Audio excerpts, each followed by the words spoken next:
Unde mergem noi cu bidoanele? Unde mergem cu bidoanele? Poc! Poc! Ce punem noi în bidoane? Adela, ce punem în bidon? Ce punem în bidon? Apă?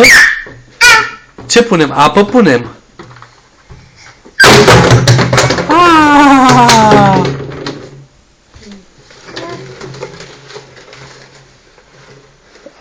Ce greu e.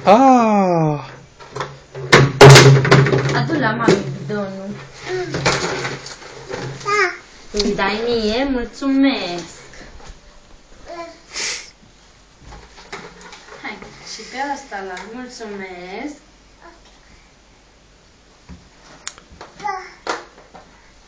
Poate mami să le aranjeze aici? Da, de la. Gata?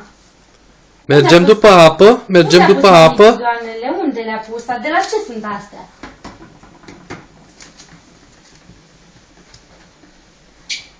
Sus, sus, sus. Nu așa, nu așa, de la noi voie, sus. Așa. Hopa, sus. Apă, apă aducem în ea, da, apă aducem în ea. Hopa, pardon.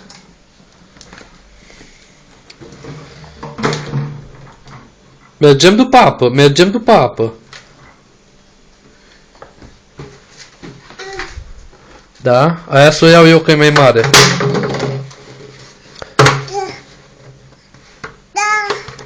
Mulțumesc. Mulțumesc. Unde mergi? Mergem după apă.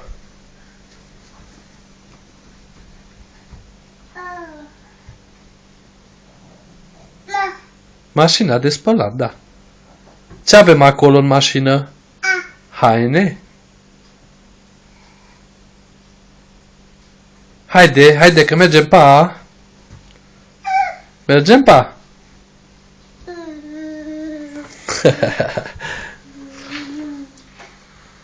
Stăm la mami sau coborâm? Pa, pa, pa. Nu vrei să stăm? Pa, pa. Zi, tata, te închide filmul?